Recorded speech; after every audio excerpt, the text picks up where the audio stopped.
श्रद्धारे कुहन्तु जय श्रीराम जय हनुमान। नमस्कार प्रिय भक्तगण प्रत्येक मनुष्य निज जीवन रे किछि ना किछि संघर्ष बा कष्टमय समय दे गति करिथांती। तेणु प्रत्येक मनुष्यंक जीवन रे जो द्वंद्वर समय आसी थाए सेही द्वंद्वर समय को ईश्वर ही प्रत्येक मनुष्य को रास्ता देखाई थांती। तेणु आजिर एही वीडियो आपणक पई प्रभु हनुमान प्रभु श्रीरामंकर एक छोटिया वार्ता अटे। जदि आपण जीवन रे कोनोसी द्वंद्व समय बा कष्ट समय दे गति करुछंती तेबे एही वीडियोटी आपणक पई सुनिश्चित रूप रे आपण श्रद्धा और भक्तिर सहकारे शेष पर्यंत शुणन्तु। आपणक मनर प्रश्नर उत्तर आपणक मिल जिवो। तेबे बंधुगण भिडियोटी को आरंभ करने पूर्वर जदि आपण सच्चा हृदय महावीर हनुमान को प्रभु श्रीरामचंद्र को भक्ति करती विश्वास करती तेबे भिडियोटी को लाइक करी आम कमेंट बॉक्स रे जय श्रीराम जय हनुमान अवश्य लिखि दियंतु। तेबे बंधुगण एही स्क्रीन रे महावीर हनुमानंकर दुईटी चित्र दिया जायछि। गोटिए चित्र रे 1 नंबर बा 111 आउ गोटिए चित्र रे 9 नंबर बा 999 रही अछि।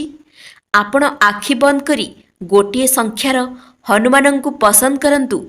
सेही संख्या संबंधित आपणकर भविष्यत संबंध रे आमे किछि आपणक कहिबु बा आपणक मनरे जो द्वंद्व चलिछि सेही विषय रे आमे किछि उत्तर देबु जहा आपणक पई सहायक हेबो। एही गणना सांख्यिक गणना अटे, यह साधारण गणना नुहे। तेबे ध्यान दे शुणन्तु। तेबे आपण जदि 111 संख्याटी को बाछिछंती तेबे आपण हेउछंती जणे सच्चोट मनीष। आपणकर हृदय निर्मल, आपण समस्तंकु अति सहजरे विश्वास करि बसंती। तेबे बंधुगण आपणक जीवन रे जो संघर्षर समय चलिछि ताहा महावीरଙ୍କ कृपारु शेष हेबाकु जाउछि। आपण सही सब हासिल करबाकु जाउछंती जहा पई आपण परिश्रम करिछंती। जो व्यक्ति आपणଙ୍କୁ अपमान करिछि सेही व्यक्ति को जवाब आगामी समय रे जाई मिलिबो। एहा सहित आपण मन दुख करंतु नाही। मने रखंतु केबे भी समय स्थिर न थाए।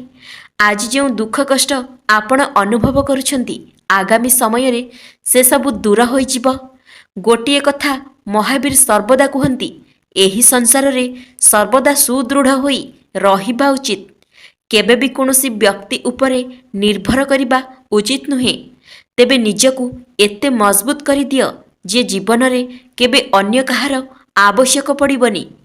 आपण सच्चोट हेबा सहित कर्मक्षेत्र रे मध्य निजर निष्ठापरता सहित कार्यदक्षता प्रतिपादन करिथांती। हेले आपणक परिश्रम अनुଯାୟୀ पारिश्रमिक मिले नाही, जहा फल रे एहा आपणको अनेक कष्ट देई थाए। भय करिबार कोनोसी कथा नाही, एहा किछि दिनर कथा अटे। आगामी समय रे आपणको आपणक परिश्रमर प्रशंसा प्राप्त हेबो। आपणकर केही उपर कर्मचारी आपणको प्रशंसा करिबा सहित पदोन्नति मध्य प्राप्त करिबे। आपणकर हुएत रोजगार वृद्धि होई पारे, मान सम्मान रे वृद्धि हेबो, समाज रे निजर एक परिचय सृष्टि हेबो। जदि आपणकर क्यारियर कथा हेबा, आपणको क्यारियर स्ट्रगल रे भरी रहिछि, संघर्षमय अटे। आपण बहुत परिश्रम करुछंती हेले एबे पर्यंत आपण निजर पसंदीदा क्यारियर प्राप्त करि नाहंती, जेउथि पई आपण बेले बेले मध्य अफसोस अनुभव करंती। आउ चिंता करंतु नाही, आगामी समय रे आपणको शुभफल प्राप्त हेबाकु जाउअछि। महावीर हनुमानଙ୍କ कृपारु आपणको आपणको इच्छा मुताबक क्यारियर प्राप्त हेबो। तेबे जहा बाधा विघ्न आसुछि आपणकर क्यारियर रे ताकु दूर करिबा पई निश्चित रूपे प्रत्येक मंगलवार दिन महावीरଙ୍କ निमंते सुंदरकांडर पाठ करंतु। एहा द्वारा आपणक रोजगार रे वृद्धि हेबो, घरे सुख समृद्धि प्राप्त हेबो, जीवन रे बहुत बड़ परिवर्तन आसीजिवो।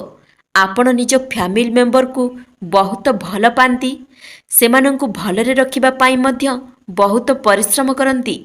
ଆପଣଙ୍କର ସାଙ୍ଗସାଥୀ ବହୁତ କମ୍ ଅଛନ୍ତି, କିନ୍ତୁ ବହୁତ ସାଙ୍ଗ ଆପଣଙ୍କ ସହିତ ସ୍ୱାର୍ଥରେ ଜଡ଼ିତ ଅଛନ୍ତି।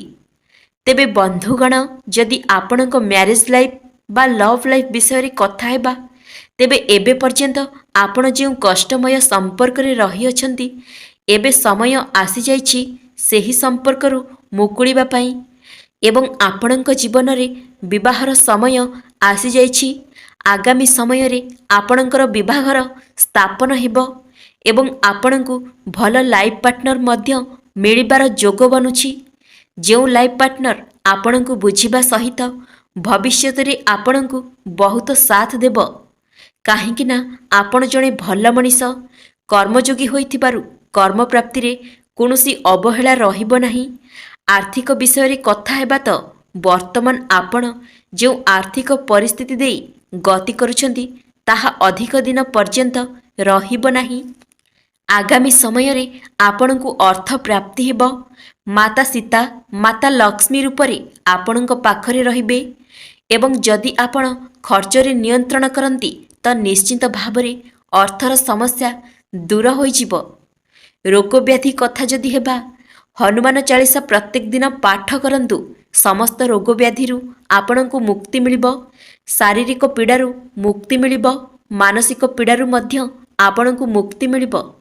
ଆପଣଙ୍କ ଜୀବନ ସୁଖମୟ ହେବ। ତେବେ ଦର୍ଶକ ବନ୍ଧୁ, ଏହା ଥିଲା 111 ନମ୍ବର ସଂଖ୍ୟା ବାଛିଥିବା ବ୍ୟକ୍ତିର ଭାଗ୍ୟ ବିଷୟରେ। ତେବେ ବନ୍ଧୁଗଣ, ଏବେ ଆସନ୍ତୁ ଜାଣିବା 999 ସଂଖ୍ୟା ବାଛିଥିବା ବ୍ୟକ୍ତିଙ୍କ ବିଷୟରେ।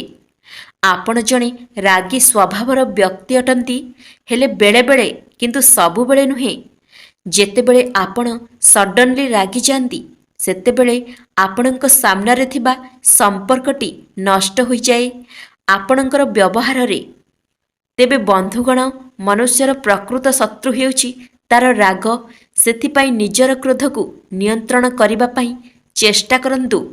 ଏହା ସହିତ ଆପଣ ଯେତିକି ରାଗନ୍ତି, ସେତିକି ନିର୍ମଳ ହୃଦୟର ମଣିଷଟିଏ, ଯେଉଁଥିପାଇଁ ଅନ୍ୟର ଭୁଲକୁ ଏତେ ଜଲ୍ଦି ଆକ୍ସେପ୍ଟ କରିପାରନ୍ତି ନାହିଁ। ସେଥିପାଇଁ ଆପଣ ରାଗିଯାଆନ୍ତି, ହେଲେ ଏହି ସଚ୍ଚୋଟତାକୁ କେହି ବି ବୁଝିପାରନ୍ତି ନାହିଁ। ସେଥିପାଇଁ ଆପଣଙ୍କୁ ଖରାପ ବୋଲି କୁହନ୍ତି। ତେବେ ବନ୍ଧୁଗଣ, ଏବେ ଆପଣଙ୍କ ମନରେ ଅନେକ ଦୁଃଖ, ଅନେକ କଷ୍ଟ ଚାଲିଛି, ଯାହା ଆପଣଙ୍କୁ ବହୁତ କଷ୍ଟ ଦେଉଛି। ତେବେ ଚିନ୍ତା କରନ୍ତୁ ନାହିଁ। ଆଗାମୀ ସମୟ ଆପଣଙ୍କ ପାଇଁ ଅତ୍ୟନ୍ତ ସୁଖମୟ ରହିବ।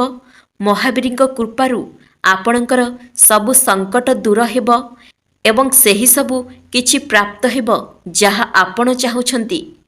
ଯେଉଁ ମାନ ସମ୍ମାନ ଆପଣଙ୍କ କ୍ରୋଧ ଯୋଗୁଁ ଆପଣ ହରାଇ ଦେଇଛନ୍ତି, ସେହି ସବୁ ମାନ ସମ୍ମାନ ସବୁକିଛି ପ୍ରାପ୍ତ ହେବ।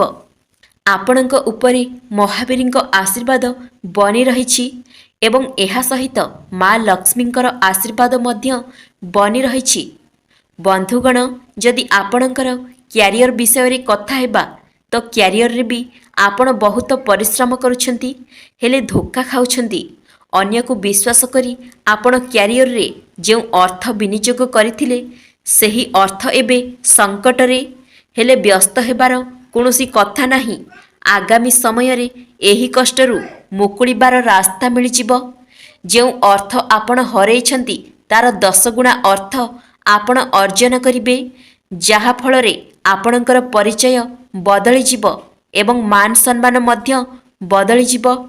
ଯେଉଁ ବ୍ୟକ୍ତିମାନେ ଆପଣଙ୍କୁ ଭୁଲ ବୁଝୁଛନ୍ତି, ଆଗାମୀ ସମୟରେ ସେହି ବ୍ୟକ୍ତିମାନେ ଆପଣଙ୍କ ମଧ୍ୟରେ ଗୋଟେ ଭଲ ମଣିଷକୁ ଦେଖିବେ ଏବଂ ଆପଣଙ୍କ ସହିତ ବନ୍ଧୁତା ମଧ୍ୟ ସ୍ଥାପନ କରିବେ। ଆପଣଙ୍କ ସହିତ ମିଶିବେ। ଆପଣଙ୍କର ଫ୍ରେଣ୍ଡ ସର୍କଲ ମଧ୍ୟ ବୃଦ୍ଧି ପାଇବ। ପାରିବାରିକ ମଧ୍ୟରେ ଯେଉଁ ଦ୍ୱନ୍ଦ୍ୱ ଚାଲିଥିଲା, ତାହା ମଧ୍ୟ ଦୂର ହୋଇଯିବ। ଯଦି ଆମେ ଆପଣଙ୍କର ପାରିବାରିକ କଥା ଦେଖିବା, ତେବେ ଆପଣ ପରିବାର ଲୋକଙ୍କୁ ବହୁତ ଭଲ ପାଆନ୍ତି, ହେଲେ ଆପଣଙ୍କର ଭଲ ପାଇବାକୁ ଅନ୍ୟ କେହି ବୁଝିପାରନ୍ତି ନାହିଁ, ଯାହାଫଳରେ ଆପଣ କଷ୍ଟ ଅନୁଭବ କରନ୍ତି। ପରିବାରରେ ଆପଣଙ୍କର ନିଷ୍ପତ୍ତିକୁ କେହି ବି ସମ୍ମାନ ଦିଅନ୍ତି ନାହିଁ, ସର୍ବଦା ଆପଣଙ୍କୁ ଭୁଲ ବୋଲି ଭାବିଥାନ୍ତି। ମନେ ରଖନ୍ତୁ, ଆଗାମୀ ସମୟରେ ଆପଣ ନିଜର ଦକ୍ଷତା ପ୍ରତିପାଦନ କରି ନିଜର ପରିଚୟ ସୃଷ୍ଟି କରିବେ। ପରିବାର ମଧ୍ୟରେ ମାନ ସମ୍ମାନ ପ୍ରାପ୍ତ ହେବ। ମନେ ରଖନ୍ତୁ, ଆପଣଙ୍କ ବାପା ମା ଆପଣଙ୍କ ପାଇଁ ଭଗବାନ। ଆପଣଙ୍କ ବାପା ମା ଆପଣଙ୍କ ସମସ୍ତ ନିଷ୍ପତ୍ତିରେ ସହମତି ଥାନ୍ତି, ହେଲେ ସେମାନେ ଆପଣଙ୍କୁ ଦର୍ଶାନ୍ତି ନାହିଁ। ଯଦି ଆପଣଙ୍କର ଲାଇଫ୍ ବିଷୟରେ କଥା ହେବା, ତେବେ ଆପଣଙ୍କ ଲାଇଫ୍ରେ ଏଇଟା ହେଉଛି ଟର୍ଣ୍ଣିଂ ପଏଣ୍ଟ। କ୍ୟାରିୟରରେ ଗ୍ରୋଥ୍ ହେବା ସହିତ ଲଭ୍ ରିଲେସନରେ, ମ୍ୟାରେଜ୍ ରିଲେସନରେ ବି ମଧ୍ୟ ଆପଣ ଆଗକୁ ଯାଇ ଖୁସି ପ୍ରାପ୍ତ କରିବେ। ଯେଉଁମାନେ କର୍ମପ୍ରାପ୍ତି କରିନାହାନ୍ତି, କର୍ମପ୍ରାପ୍ତି ନିମନ୍ତେ ପ୍ରୟାସ କରୁଛନ୍ତି, ସେମାନେ ପ୍ରତ୍ୟେକ ଦିନ ହନୁମାନ ଚାଳିଶା ପାଠ କରନ୍ତୁ ଏବଂ ପ୍ରତ୍ୟେକ ମଙ୍ଗଳବାର ଦିନ ଆପଣ ସୁନ୍ଦରାକାଣ୍ଡ ପାଠ କରନ୍ତୁ। କର୍ମପ୍ରାପ୍ତିରେ ଯେଉଁ ବାଧା ଆସୁଛି ତାହା ସୁନିଶ୍ଚିନ୍ତ ଭାବରେ ଦୂର ହେବ। ଅବଶ୍ୟ କର୍ମପ୍ରାପ୍ତି ହେବ ଏବଂ ରୋଜଗାର ମଧ୍ୟ ବୃଦ୍ଧି ପାଇବ ଏବଂ ସେହି ସବୁ ଆପଣ ଲାଭ କରିବେ ଯାହା ଆପଣ ଇଚ୍ଛା କରୁଛନ୍ତି ଏବଂ ଯେଉଁ ଇଚ୍ଛା ବହୁତ ଦିନ ହେଲା ରହିଥିଲା ତାହା ଆଗାମୀ ସମୟରେ ନିଜ ପରିଶ୍ରମରେ ପୂରା କରିବେ। ତେବେ ବନ୍ଧୁଗଣ, ଆପଣଙ୍କର ଯେଉଁ ସାଙ୍ଗମାନେ ଆପଣଙ୍କଠାରୁ ଦୂରେଇ ଯାଇଥିଲେ, ଏବେ ସେମାନେ ପୁଣି ଥରେ ବନ୍ଧୁତା ସ୍ଥାପନ କରିବେ, ଆପଣଙ୍କୁ ସହଯୋଗ ମଧ୍ୟ କରିବେ। ଯଦି ଆପଣଙ୍କଠାରୁ କୌଣସି ବ୍ୟକ୍ତି କିଛି ଅର୍ଥ ନେଇ ଫେରାଉ ନାହିଁ, ସେ ଆଗାମୀ ସମୟରେ ନିଶ୍ଚୟ ଫେରାଇବ। ରୋଜଗାର ବୃଦ୍ଧି ହେବ। ଆପଣଙ୍କର ପରିବାର ପାଇଁ କେଉଁ ନୂଆ ବସ୍ତ୍ର ଆପଣ ଦେଇପାରନ୍ତି। ଯଦି ଆପଣ ଏକ୍ଜାମ୍ ପାଇଁ ପ୍ରିପାରେସନ୍ କରୁଛନ୍ତି, ଆଗାମୀ ସମୟରେ ଆପଣ ସେହି ପରୀକ୍ଷାରେ ଉତ୍ତୀର୍ଣ୍ଣ ହେବାର ପୁରା ନଜର ଆସୁଛି। ମହାବୀରଙ୍କ କୃପାରୁ ଆପଣଙ୍କର ଆଗକୁ ବହୁତ ବଡ଼ ଚେଞ୍ଜ ହେବାର ଅଛି, ଯାହା ଆପଣ କେବେ ବି ଭାବିନଥିବେ। ବାସ୍ ଆପଣ ଯେଉଁ ପରିଶ୍ରମ କରୁଛନ୍ତି ତାହାକୁ କଣ୍ଟିନ୍ୟୁ କରନ୍ତୁ। ଦେଖିବେ ଆଗାମୀ ସମୟରେ ଏକ ବଡ଼ ପରିବର୍ତ୍ତନ ହେବ ଆପଣଙ୍କ ଲାଇଫ୍ରେ, ଯେଉଁଟା ଆପଣ କେବେ ବି କଳ୍ପନା କରିନଥିବେ। ମହାବୀରଙ୍କ କୃପାରୁ ଆପଣ ଶାରୀରିକ କଷ୍ଟରୁ ମୁକ୍ତି ପାଇବେ। ସେଥିପାଇଁ ପ୍ରତ୍ୟେକ ଦିନ ହନୁମାନ ଚାଳିଶା ଶ୍ରଦ୍ଧା ଭକ୍ତିରେ ପଠନ କରନ୍ତୁ। ରୋଗ ଆପଣଙ୍କ ପାଖ ଛୁଇଁବ ନାହିଁ। ଆପଣ ସୂର୍ଯ୍ୟଦେବଙ୍କୁ ବ୍ରହ୍ମ ମୁହୂର୍ତ୍ତରେ ପ୍ରତ୍ୟେକ ଦିନ ପୂଜା କରନ୍ତୁ। ଅର୍ଘ୍ୟ ପ୍ରଦାନ କରନ୍ତୁ ତମ୍ବା ପାତ୍ରରେ।